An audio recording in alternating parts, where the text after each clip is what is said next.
tema da mensagem de hoje é mais forte do que o medo. E a gente precisa entender que o medo, ele é forte, não é fraco. Ele é poderoso, ele não é qualquer sentimento. Mas ainda assim é possível ser mais forte do que qualquer sentimento. Porque o sentimento, ele tem um ponto sensível. Sentimento é o que se sente, mas a tua identidade é o que se é. Então você sente medo, mas ainda é filho do leão da tribo de Judá. Alguém aqui? Você sente preocupação, você sente ansiedade, são sentimentos passam. Mas a nossa identidade foi firmada e é nela que a gente precisa firmar a nossa expectativa. A minha identidade está firmada em algo que foi estabelecido antes do que aquilo que eu sinto me alcançar. A minha alma está angustiada, isso é passageiro. A minha alma está alegre, isso é passageiro. Agora, quem eu sou? Eu sou quem Deus diz que eu sou. Eu tenho o que Deus diz que eu tenho. Eu posso o que Deus diz que eu posso. Alguém está comigo? Diga amém. Eu amo a citação de Napoleão Bonaparte. Ele falava que eu não tenho medo de um exército de leões que seja liderado por uma ovelha, mas eu tenho medo de um exército de ovelhas liderados por um leão. Porque a identidade do líder fala muito a respeito do que está se construindo. A gente precisa entender que existe um cabeça no corpo, e esse cabeça é o próprio Jesus. É Ele quem garante você, é Ele quem respalda você, é Ele quem sustenta você, é Ele quem fala por você. Então, por mais que existam vozes ao nosso redor, há uma voz sobre nós. Por mais que existam ruídos ao nosso redor, há uma palavra sobre nós. Alguém está pegando isso aqui? Diga amém. E a gente ouve isso tantas vezes que às vezes entra no modo automático. O entendimento de que há uma palavra sobre mim que antecede a minha existência deve gerar em mim segurança. O entendimento de que há uma promessa que ela foi estabelecida antes da crise chegar, antes do medo chegar, antes do sentimento chegar, antes da preocupação chegar, deve ser o nosso lugar de refúgio, é o nosso marco zero, é onde a gente volta quando tudo dá errado. Porque está tudo bem sentir medo, eu sinto, você sente, está tudo bem a gente ter preocupações, eu me preocupo, você se preocupa. Agora a gente precisa voltar para esse marco zero, é o lugar da gente recalcular a rota, como eu falei no último encontro. Esse lugar em que a gente volta e a gente se aquieta, e a gente se acalma, e a gente revisita palavras, e a gente relembra promessas. É nesse lugar que Deus coloca as coisas no seu devido lugar. O problema é que quando a gente está correndo e está cansado, mas não busca nele renovo, a gente para no meio do caminho. Quando a gente está se movendo e está com medo, mas não busca nele coragem, a gente desiste. Então nem sempre o movimento é a melhor estratégia. Não é só sobre se mover. Não tem nada pior do que um tolo motivado. Não é só sobre correr, não tem nada pior do que chegar mais rápido em lugar nenhum. É sobre partir de um ponto. Cristo é a cabeça, Ele tem uma palavra, Ele tem uma promessa. É nele que eu confio, é nele que a minha alma espera.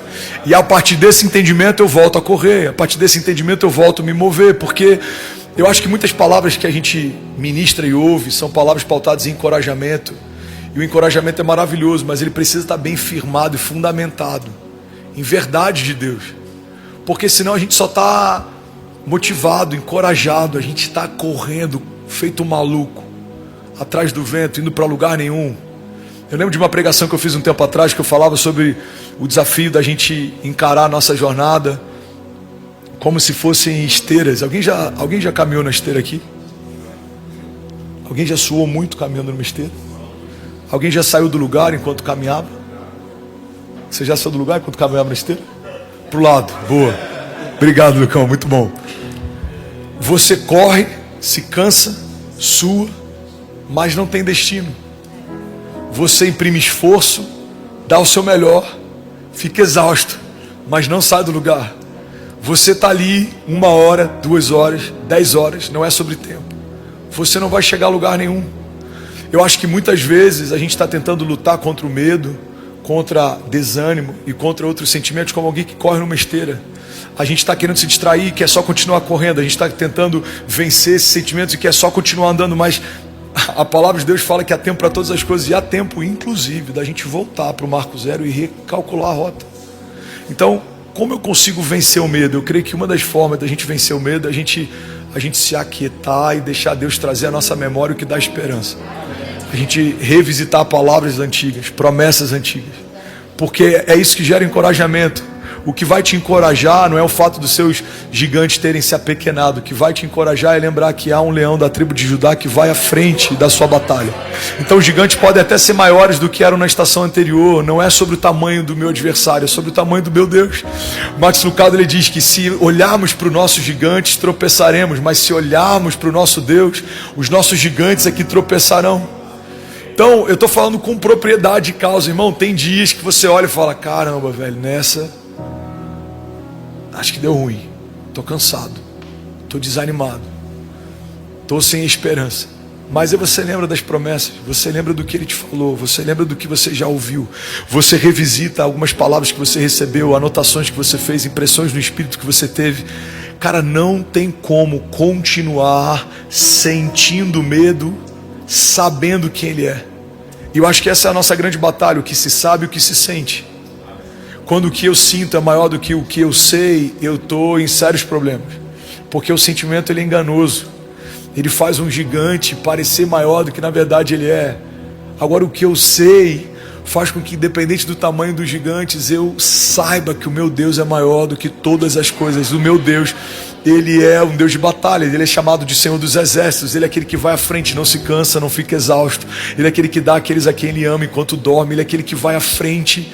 Então o que se sente e o que se sabe trava uma batalha constante, porque a todo tempo o seu sentimento vai tentar governar a tua jornada. É por isso que tem momentos que a gente acaba cedendo para algumas tentações e desejos. Irmão, pega isso aqui. O problema do crente não é a aprovação. A aprovação foge a caráter. A aprovação nos aproxima de Deus. A aprovação nos deixa mais crentes. A aprovação nos deixa mais tementes. O que derruba um crente não é a aprovação, é a tentação. É a tentação que derrubou Sansão. É a tentação que derrubou Davi. Então por que a tentação é tão desafiadora? Porque a tentação, ela mexe com aquilo que se sente. Você é forte, hein, Brasil? Acho que Jesus está ligando para alguém aí. Ainda bem que ele não ligou para cobrar, hein? Onde é que a gente estava? A tentação está ligada ao que se sente. E quando eu me movo pelo que eu sinto, eu deixo de ser um homem espiritual, eu começo a ser um homem natural. O homem natural, ele se move por instinto. Alguém já viu um cachorro no cio? Por que um homem casado, temente ao Senhor, não se move assim? Porque ele é governado pelo Espírito. Agora há um domínio próprio. Então o instinto ainda está ali, mas o instinto agora é governado. A gente às vezes tem ira, tem vontade de fazer algumas coisas. Alguém te afronta, alguém te humilha. A gente tem esse ímpeto, faz parte da nossa natureza humana. Mas por que muitas vezes a gente não faz o que tinha vontade de fazer? Porque um homem governado pelo Espírito não se move pelas vontades ou pelos sentimentos. Ele se move por um fruto do Espírito.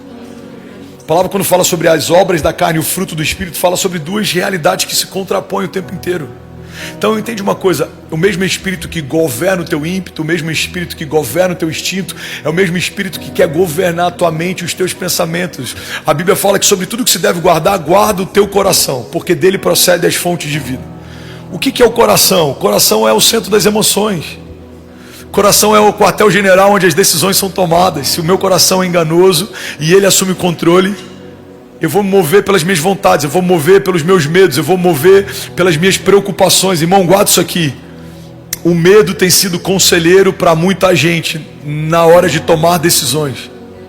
A gente acessa o medo, acessa os amigos, acessa os conselhos da multidão, mas não acessa o nosso testemunho interior.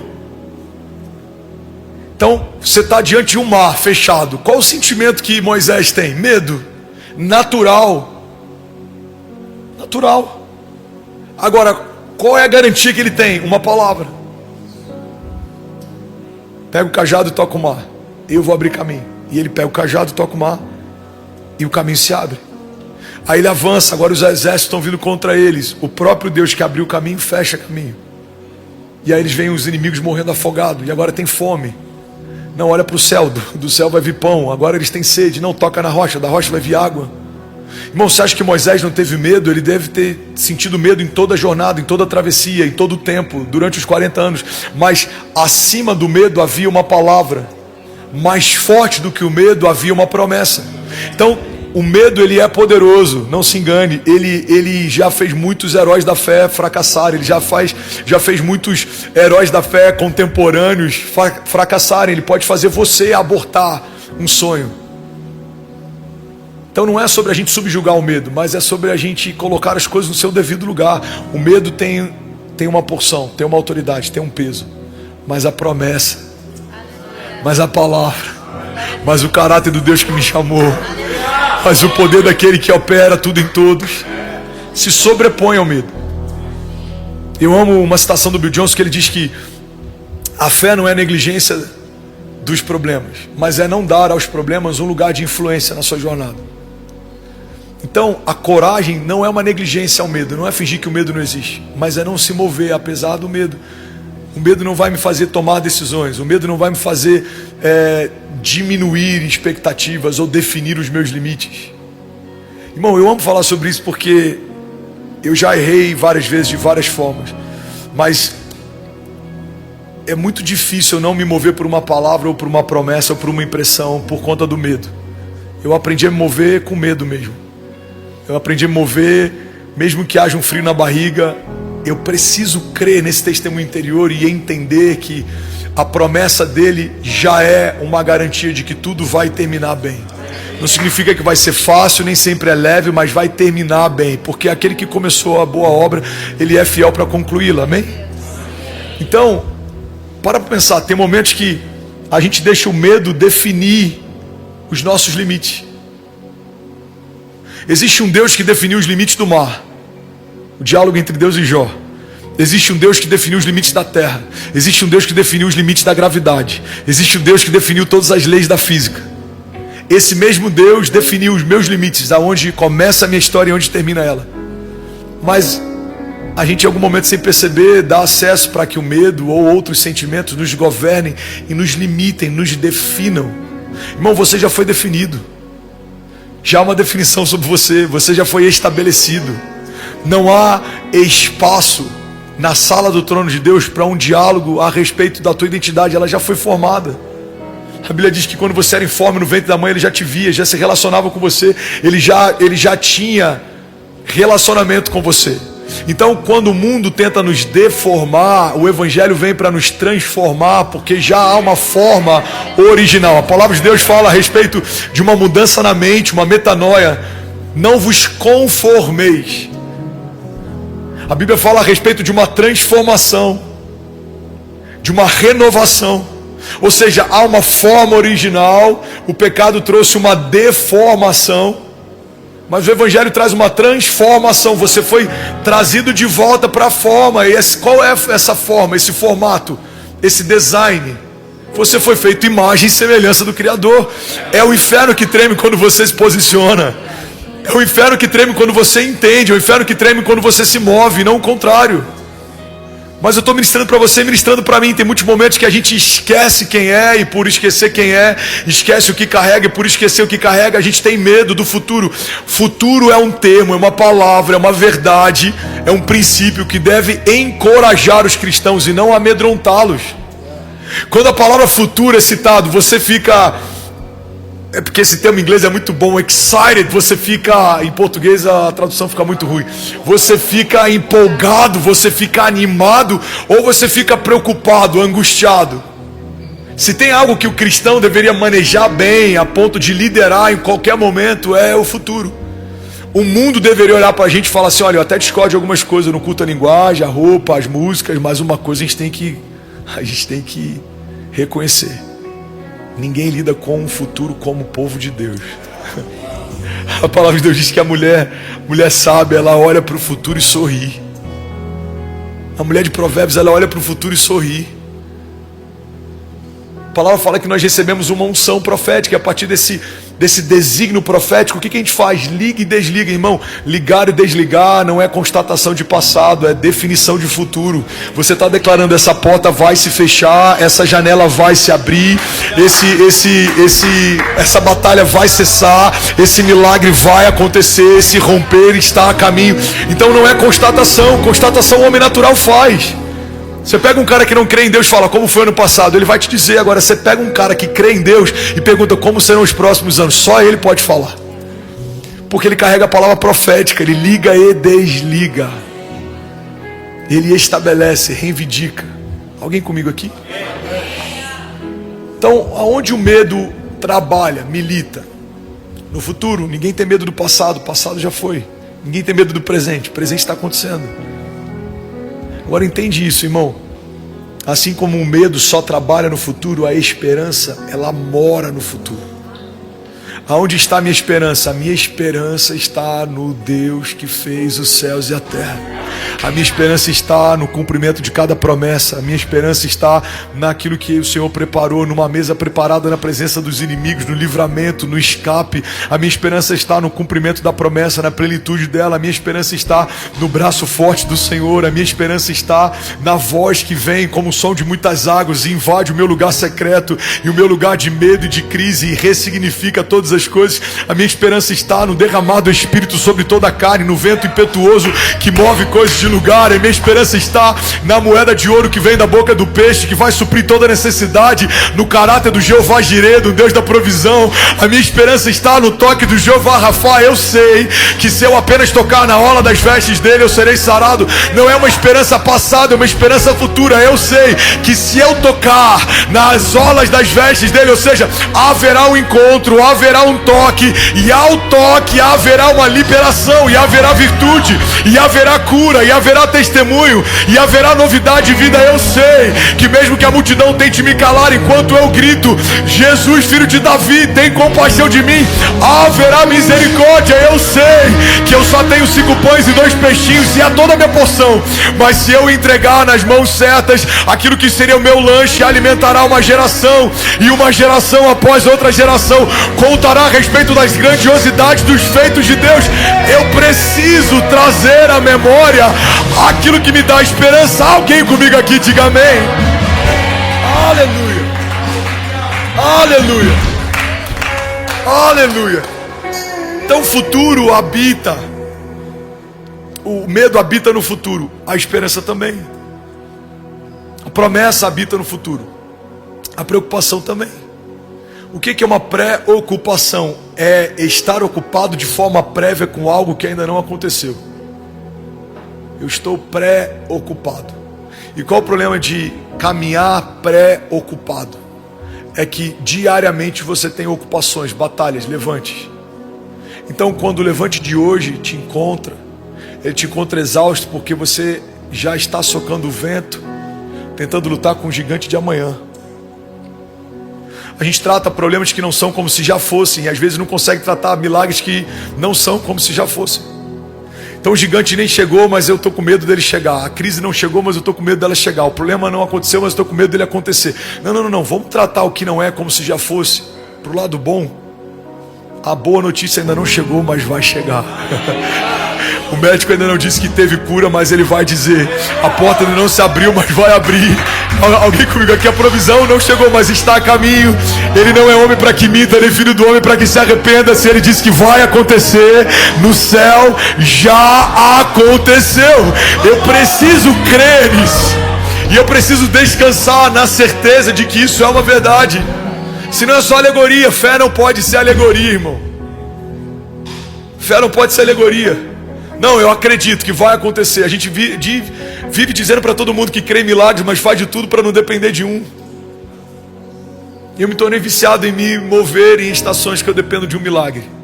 E se ele não fizer? Se ele não fizer, eu fecho minha Bíblia, eu abro mão da minha jornada, eu vou fazer outra coisa, porque não dá para ser crente em Cristo Jesus, caminhar debaixo de uma palavra dele em temor, e não ter uma confiança de que está a caminho a minha resposta. Porque o Senhor conhece o nosso coração. Guarda isso aqui. A tua motivação fala mais do que as suas ações. Então eu prefiro errar com a motivação certa, porque o Senhor que conhece a pureza do meu coração recebe como oferta até o meu erro feito de forma ingênua, singela, do que quando eu faço algo com consciência de que não é o que Deus espera de mim, mas para todo mundo soa como puro. Irmão, o coração do homem é enganoso, mas Deus caminha nesse lugar. O coração do homem é terra que ninguém anda, mas Deus passeia nesse lugar.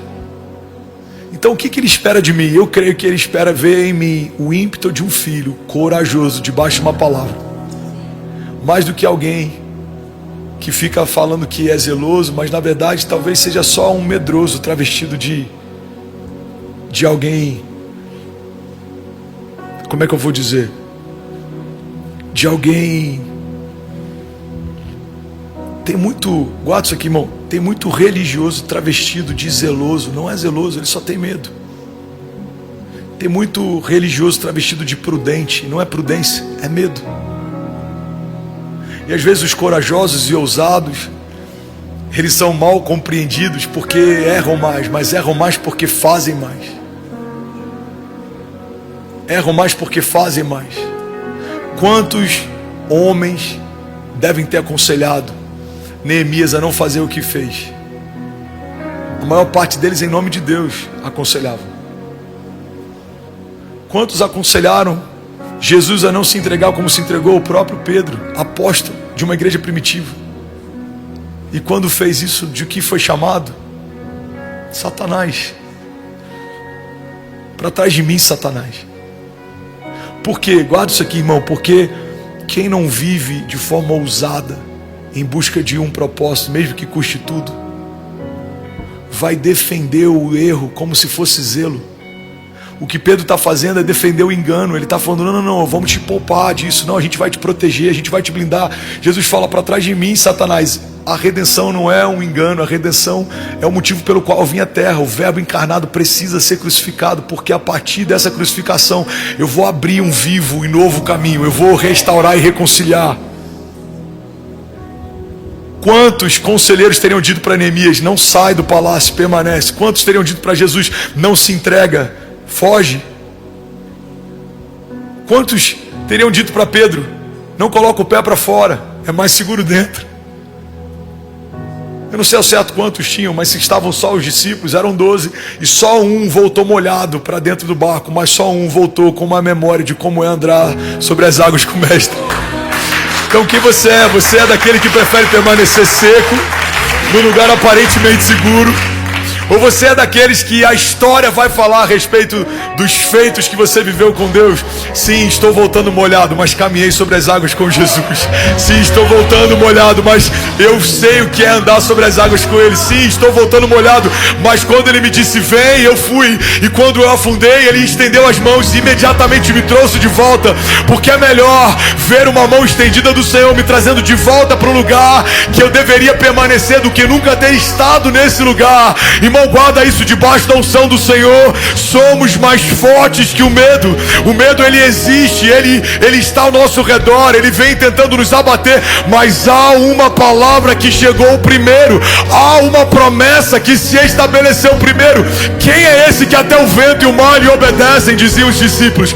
É aquele que estabeleceu a tua promessa, o teu futuro, a tua casa, é aquele que firmou as tuas palavras no lugar seguro, é aquele que está te chamando para andar com Ele sobre as águas.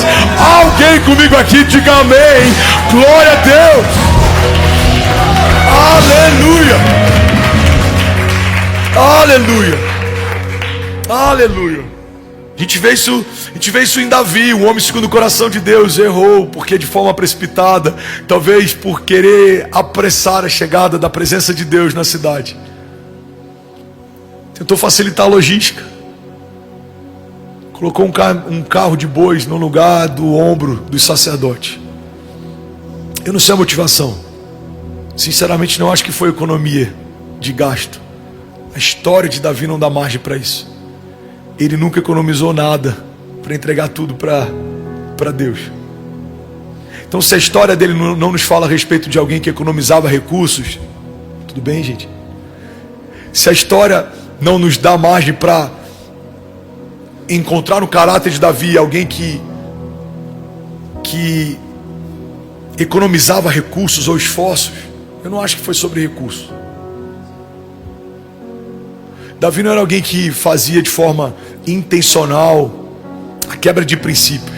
Ele construiu uma casa para Deus porque ele começou a se incomodar com o fato de habitar num palácio e a presença de Deus está resumida a uma tenda. Agora, se a gente for olhar para a história de Davi, Eu vejo um homem que o ímpeto dele era fazer algo que alegrasse o coração de Deus. Então eu creio, eu posso estar equivocado, que ele errou talvez tentando acelerar o tempo do retorno da presença para a cidade. E quando isso acontece, alguém é fulminado porque tocou no que não deveria tocar. Mas Davi é poupado e tem uma segunda chance para fazer de novo do jeito certo, no tempo certo. Irmão, guarda isso aqui. A gente vê vários heróis da fé que até erraram tentando fazer o certo, mas a motivação era pura e o coração era reto.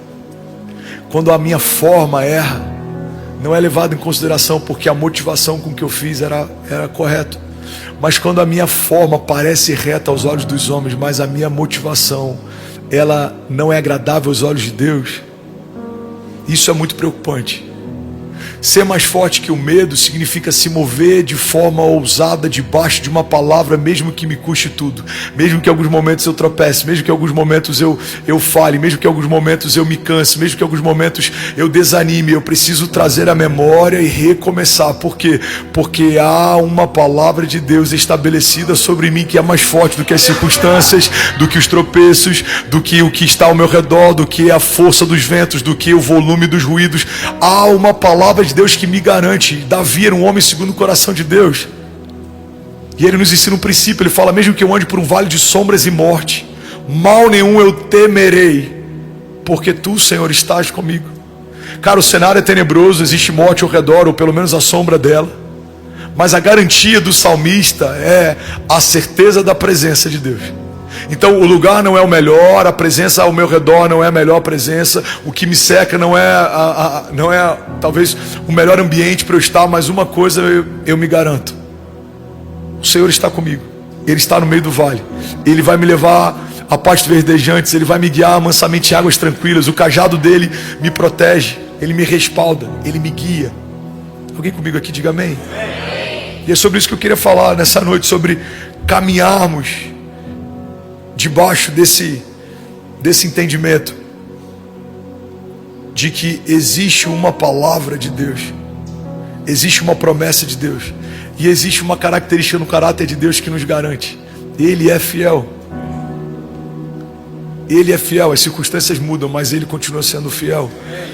Gigantes se levantam, mas Ele continua sendo fiel. Coisas fogem do meu controle, mas Ele continua sendo fiel. Josué 1,9 diz: não fui eu que lhe ordenei, seja forte e corajoso, não se apavore nem desanime, pois o Senhor, o seu Deus, estará com você por onde você andar. Alguém pode dizer glória a Deus por isso? O entendimento que a gente precisa ter é que o nosso adversário, ele odeia tudo que a gente carrega de precioso. Satanás odeia as tuas promessas, Satanás odeia a tua identidade, Satanás odeia a tua família, Satanás odeia o teu destino profético. E é por isso que ele sempre vai militar contra isso. E a pior coisa que a gente pode fazer é ceder à pressão, porque alguém que está desencorajado, alguém que está amedrontado, em algum momento pode aceitar um plano B como sendo resposta. Eu lembro que eu estava num voo alguns anos atrás e aí conseguiram um lugar para mim perto da porta de emergência. E aí a pessoa estava dando as instruções e eu fiquei olhando aquela porta de emergência. E eu falei: cara, é engraçado, porque portas de emergência elas só são feitas para serem usadas quando tudo dá errado, mas quando o momento é ruim, a gente começa a encarar portas de emergência como se fossem atalhos. Abortar o teu chamado por conta de um levante não é uma opção, é uma saída de emergência. O problema é que se você usar uma saída de emergência enquanto está em voo, o teu destino não é bom. Abrir mão de uma promessa por conta da força dos levantes é uma saída de emergência. Aceitar qualquer coisa menor do que aquilo que Deus já estabeleceu para si é uma saída de emergência.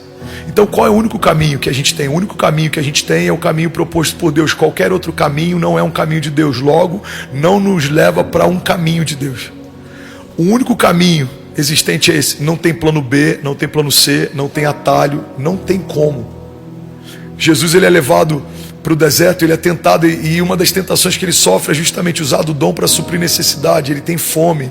Satanás, ele estimula para que ele use do dom para fazer com que pedras virem pão. Ele fala: nem só de pão vive o homem, mas de toda a palavra que sai da boca de Deus. Irmão, o medo nos faz usar do dom para suprir necessidade. O medo nos faz abortar promessas porque a gente quer um caminho mais fácil. O medo nos faz abrir mão de primogenitura por causa de prato de lentilha. O medo nos faz negociar o negociável. O medo nos faz aceitar o inaceitável. Agora, quando eu trago de volta para o centro da minha história a minha identidade, as promessas que o Senhor me fez, não dá para aceitar qualquer coisa menor do que aquilo que Ele me prometeu.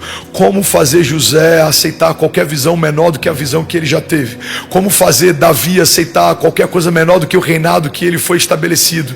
Como fazer com que Moisés viva qualquer coisa abaixo do que aquilo que Deus chamou ele para viver? Irmão, ele viu pragas serem estabelecidas sobre o Egito. Ele viu o mar se abrir. Ele viu a água descer da rocha, verter da rocha. Ele viu o pão descer do céu. Então, o que eu creio que o medo faz é nos levar para esse lugar de cansaço. E eu estou quase finalizando essa mensagem. O medo nem sempre quer que você aborte, mas o medo sempre vai te levar para um lugar de exaustão, que a exaustão pode te fazer abortar. O medo te leva para um lugar de cansaço, que o teu cansaço pode te fazer abortar. O medo quer te levar para um lugar em que você não tem mais forças, e é nesse lugar que muitas vezes a gente é tentado a abortar. Eu percebo que a maior parte das batalhas que eu enfrento são em torno do meu cansaço emocional. Porque a maior parte dos erros que a gente vê heróis da fé cometendo no passado, cometeram a partir de um cansaço. Davi, cansado, prefere permanecer do que batalhar. E nesse dia, nesse lugar, ele dá acesso a um pecado que manchou todo o teu legado. A gente vê o cansaço fazendo com que Abraão abra a mão da espera de uma promessa pura e gere um filho de uma precipitação.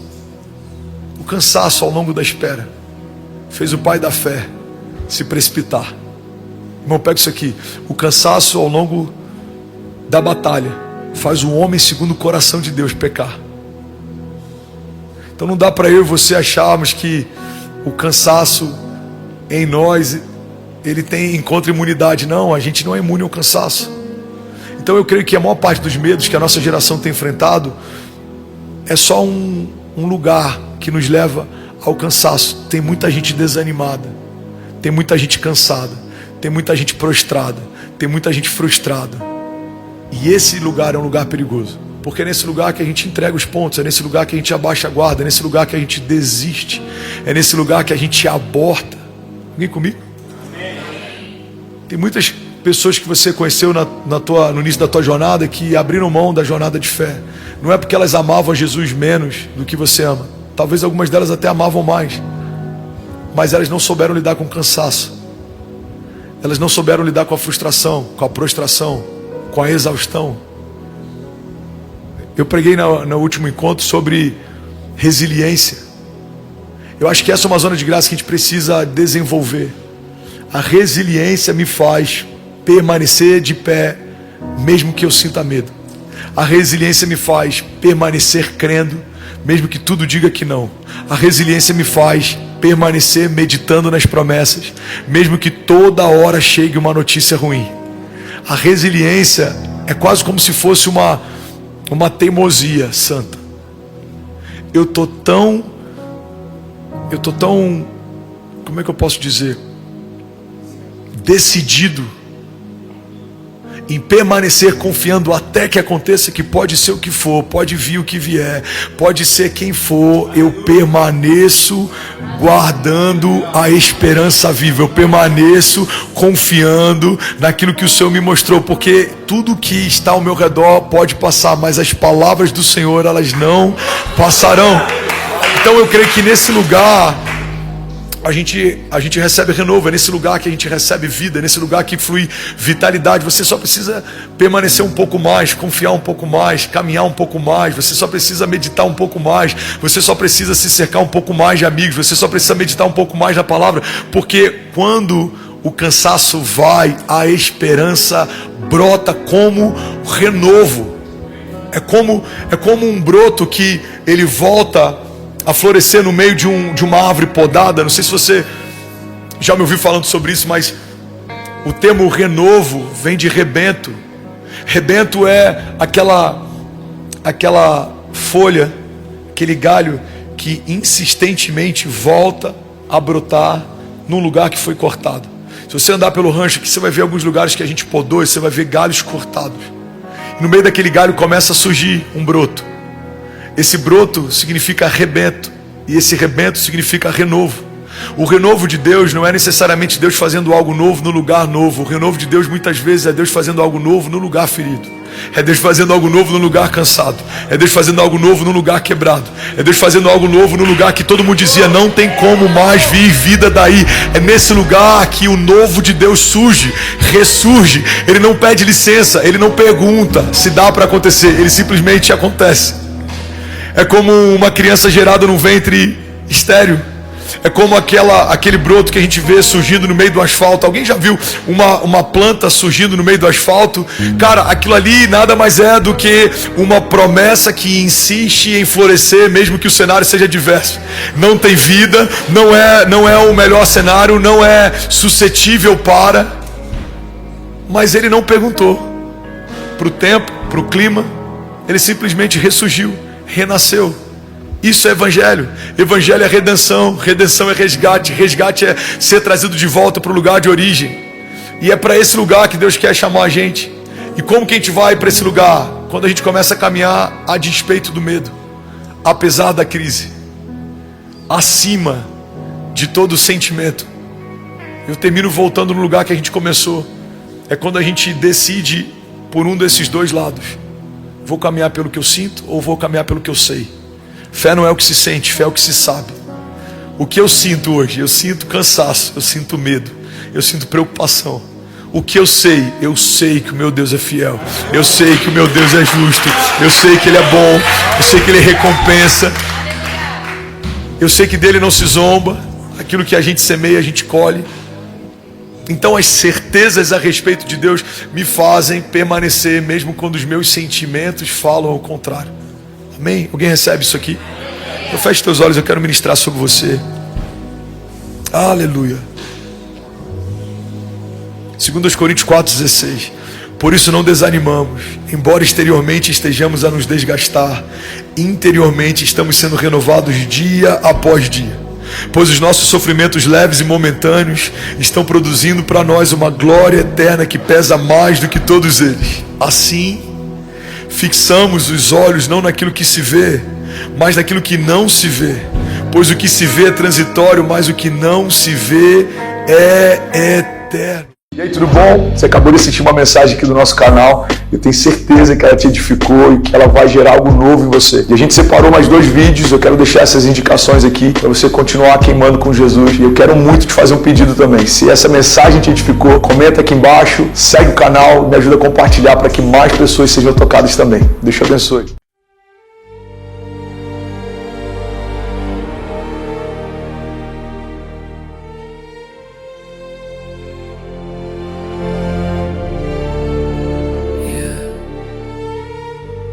Vértigo de seda,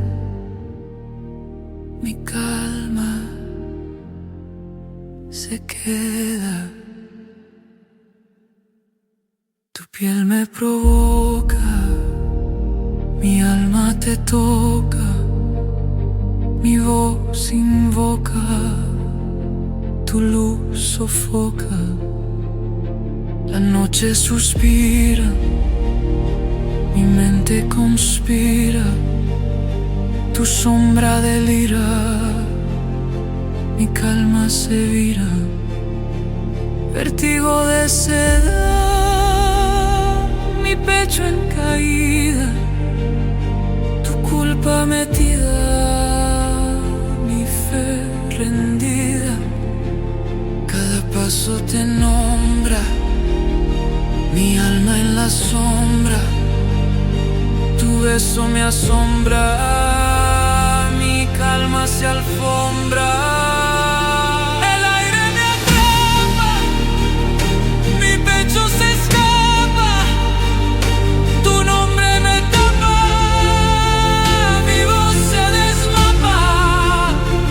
Vértigo de seda, mi trama en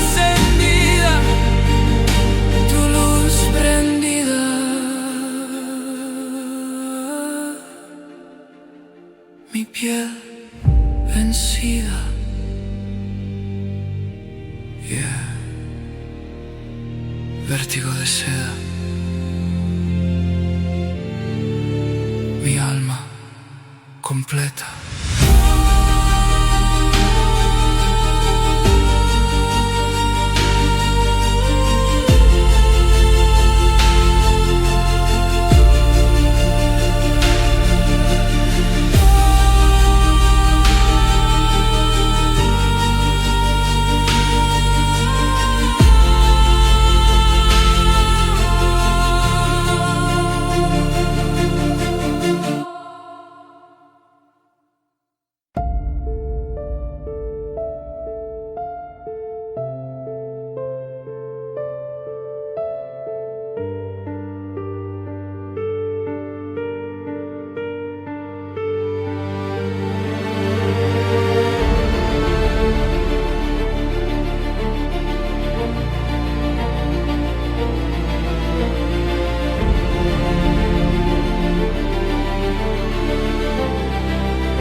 Vértigo de seda, mi calma se queda. Tu piel me provoca, mi alma te toca, mi voz invoca tu luz, sofoca, la noche suspira. Mi mente conspira, tu sombra delira, mi calma se vira, vértigo de seda, mi pecho en caída, tu culpa metida, mi fe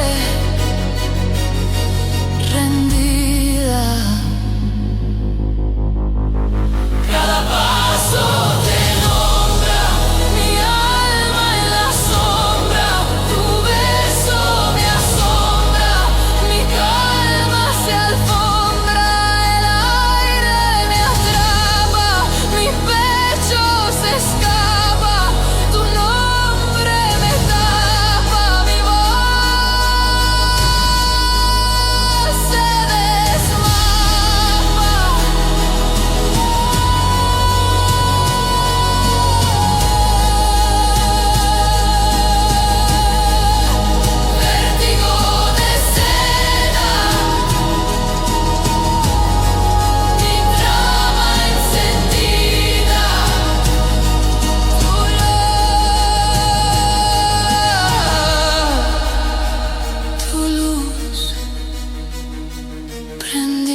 piel vencida, yeah.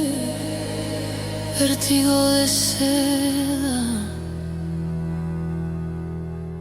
mi alma completa.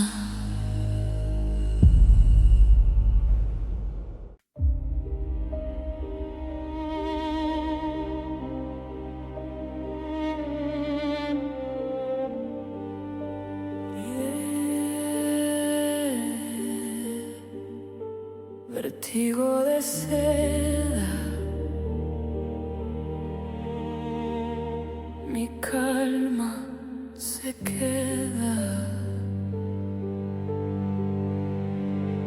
Tu piel me provoca, mi alma te toca, mi voz invoca, tu luz sofoca. Suspira, mi mente conspira, tu sombra delira, mi calma se vira. Vértigo de sed, mi pecho en caída, tu culpa metida, mi fe rendida. Cada paso te nombra, mi alma en la sombra, tu beso me asombra, mi calma se alfombra, el aire me atrapa, mi pecho se escapa, tu nombre me tapa, mi voz se desmapa.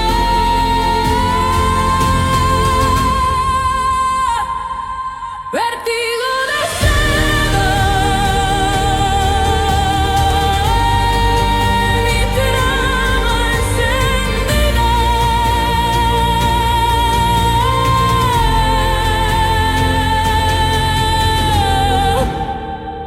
tu luz prendida, mi piel vencida.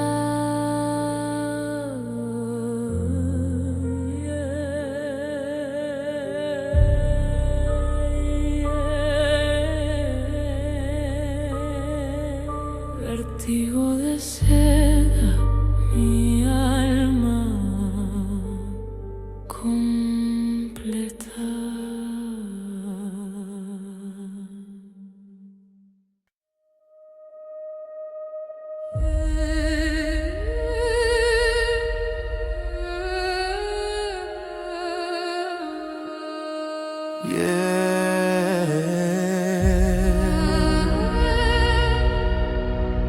Vértigo de seda, mi calma se queda, tu piel me provoca, mi alma te toca, mi voz invoca, tu luz sofoca. La noche suspira, mi mente conspira, tu sombra delira, mi calma se vira.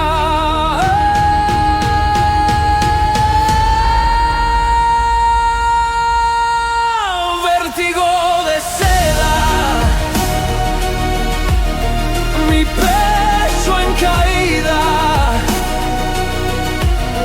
tu culpa metida,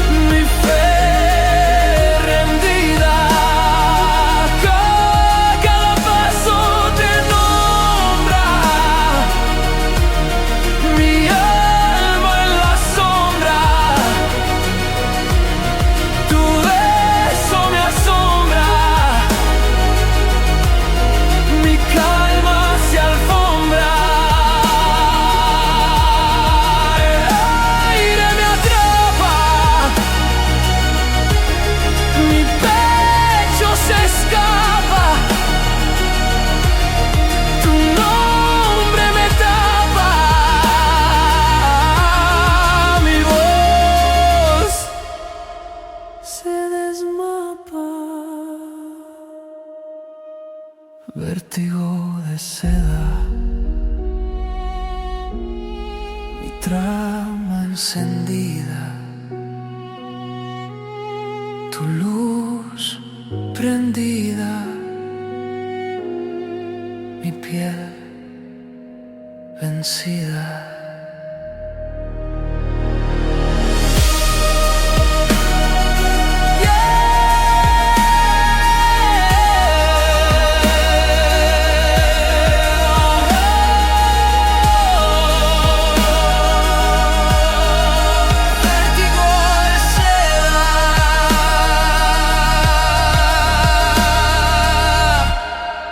Mi alma completa.